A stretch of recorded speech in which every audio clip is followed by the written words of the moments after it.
السلام عليكم. اليوم إن شاء الله راح أحكي عن موضوع الشخير، وهو يعتبر الصوت الناتج عن انسداد جزئي في المجاري التنفسية العلوية سواء عند الأطفال أو عند الكبار، حيث أن عديد من الحالات تعاني من الشخير سواء الكبار أو الأطفال. بخصوص الأطفال، السبب الرئيسي للشخير هو تضخم في حجم اللوزتين نتيجة التهاب مزمن في اللوزتين، وأيضا تضخم في الناميات الأنفية، وهي كتل لمفاوية أعلى الحلق خلف الأنف. بخصوص سبب الشخير بالنسبة لكبار السن تختلف عنه بالنسبة للأطفال. بالنسبة لكبار السن الشخير السبب الرئيسي هو زيادة الوزن أو السمنة. نقطة 2، انحراف الوتيرة الأنفية ووجود سلائل لحمية أو زوائد أنفية تعيق مجرى التنفس.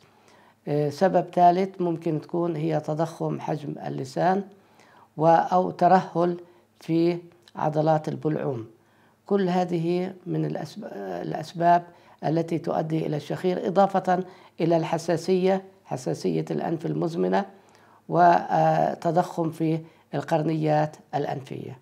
كمان بخصوص الشخير عند الكبار، أريد أن أنوه إلى أنه التدخين عامل كتير رئيسي في الشخير، فيجب أنه إيقاف التدخين على أساس أنه الشخير يخف أو ينتهي.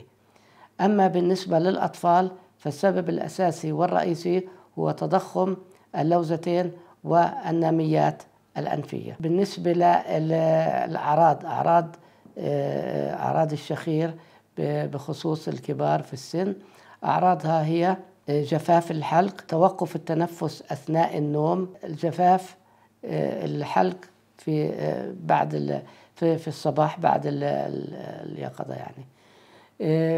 بخصوص الأطفال الأعراض تكون هي توقف التنفس أثناء النوم زائد الشخير. بالنسبة العلاج بالأطفال، هي العلاج الرئيسي والأساسي هو استئصال اللوزتين والناميات الأنفية، حيث وجد أن 90% من هؤلاء الأطفال اللي بيعانوا من الشخير يصبح نفسهم أفضل والشخير بالأغلب يختفي.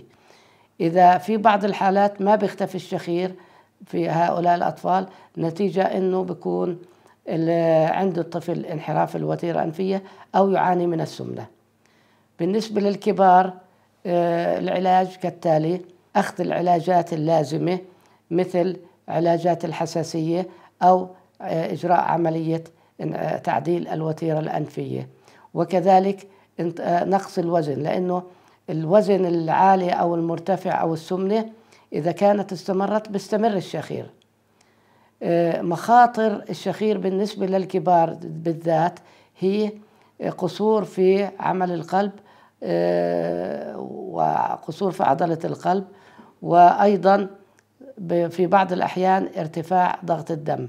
لذلك ننصح بأنه اللي بيعاني من الشخير خاصة الأشخاص كبار السن إنه يخففوا من الوزن، وإنه ما ينام الواحد على ظهره، ينام على جنبه اليمين أو اليسار، وحتى في فترة المساء ما يتعشى وينام، يعني يكون في 2 إلى 3 ساعات تقريبا بين آخر وجبة وبين ساعة النوم. بالنسبة للمخاطر زي ما حكينا كتير مهم إنه نعرف إنه مخاطر القلب هاي كتير مهمة.